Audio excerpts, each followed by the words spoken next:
Hello मैत्रिणींनो, तर Makar Sankranti special ह्या एपिसोडमध्ये बघूयात ही चंद्रकोर इयर कफ आणि चंद्रकोर हेअरपिन. तर सगळ्यात अगोदर बघूयात की ही चंद्रकोर हेअरपिन मी कशा पद्धतीने बनवलेली आहे. तर चला तर मग बघूयात हा व्हिडिओ.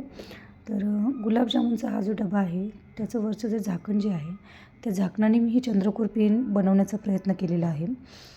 ही चंद्रकोरचा शेप याच्यावर काढून घ्यायचा आहे आणि ह्याला कात्रीने इझिली आपण कट करू शकतो.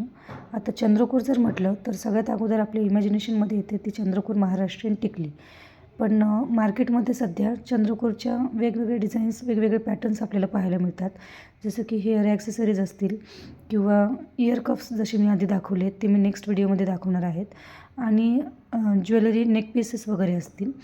ही जी हेअरपिन आहे ती हेअरपिन तुम्ही लग्न समारंभ, पूजाविधी किंवा महाराष्ट्रीयन सणवार यामध्ये, स्पेशली मकर संक्रांतीमध्ये ही हेअरपिन तुमच्या महाराष्ट्रीयन पैठणी साडी किंवा नऊवारी साडीवर खूप सुंदर असा लुक देणार आहे.